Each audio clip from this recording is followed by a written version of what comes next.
Welcome to the deep dive. Today we're tackling something really practical.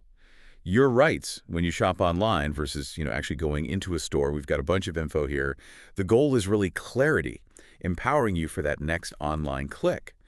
We'll be unpacking common questions, things like refunds, shipping costs, what happens if your order just vanishes, uh, cooling off periods, or what even are those, warranties, product descriptions, return policies, can you return online stuff in store, digital receipts, and yeah, even the whole issue with fakes online. Lots to cover. Exactly. And it's fascinating, isn't it, how the digital world has, well, kind of shifted and sometimes even expanded our rights compared to just walking into a shop.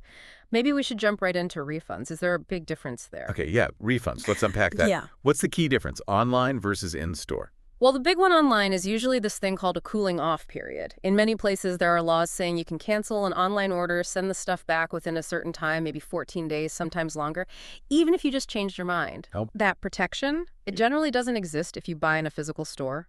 There, it's all down to the shop's own return policy. It kind of makes sense, right?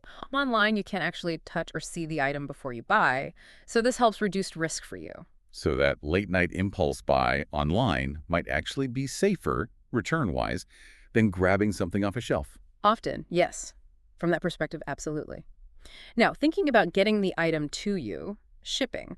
If you use that cooling off period and send something back, what about the money you paid for delivery? Good question. Shipping costs for returns. What's the general rule? Generally speaking, if you're returning everything from your order under that cooling off, right, the original standard shipping cost, that should be refunded too.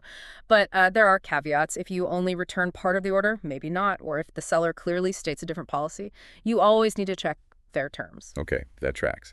Now, the bit everyone dreads. Hmm. Your order just never arrives, goes AWOL. Whose problem is that? Right. Well, if your online delivery disappears, the seller is usually the one responsible. You paid for goods, you didn't get them. So typically, they need to figure out where it is, or more likely, offer you a replacement or a full refund. The important thing for you is to let them know quickly if it's overdue. Okay. What about warranties? Are they handled differently online compared to in a store? Mostly no. Your basic legal rights, if something is faulty, what people call statutory rights or guarantees, they apply no matter where you bought it. Online, in-store, doesn't matter. Manufacturer warranties are usually consistent too. The main difference might just be how you make a claim, perhaps filling out an online form for an online purchase. And those tempting product descriptions online, sometimes they sound a bit too good to be true. What are the rules there? Yeah. Legally, those descriptions have to be accurate. They can't be misleading. If what you receive is really significantly different from how it was described online, you generally have strong grounds to return it or ask for some other solution. Keeping screenshots of the description when you buy, that can be really useful. Smart tip. Okay, return policies themselves. Do online sellers and physical shops often have different rules overall? They often do, yeah. Brick-and-mortar stores tend to have more freedom in setting their own return conditions and time limits, whereas online you often have that legally mandated cooling-off period on top of any policy the retailer offers, though many retailers are trying to make it easier, letting you return online orders to their physical shops. That's handy. The best of both worlds, potentially.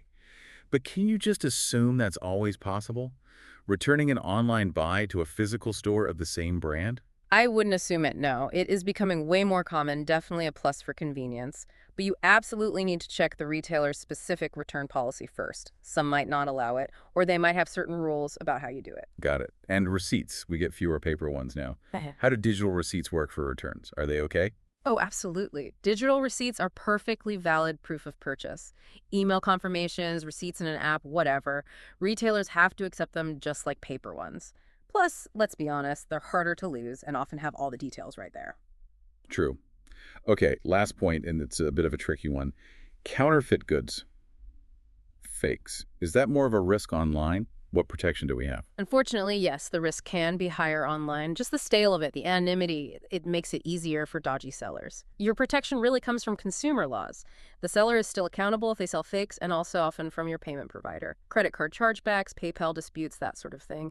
Being really careful where you buy online and super wary of prices that seem too low. That's key. Okay, so recapping the big differences. That online cooling off period is a major advantage.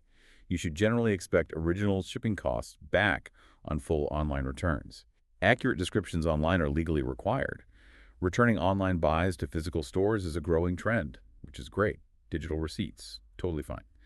But definitely be more cautious about potential fakes when shopping online. That sums it up nicely. It's a space where the rules are still evolving, really, adapting to how we shop now. But often those rules give you, the online consumer, a pretty strong starting position. So for you listening, just keep in mind that your rights can differ depending on whether you're clicking buy or swiping your card at a till. It's always worth taking that extra moment before you commit, online or in store, just to glance at the retailer's policies on return, shipping, whatever. It might save you hassle down the line. And hey, it might even influence where you decide to shop next time. Thanks for diving deep with us today.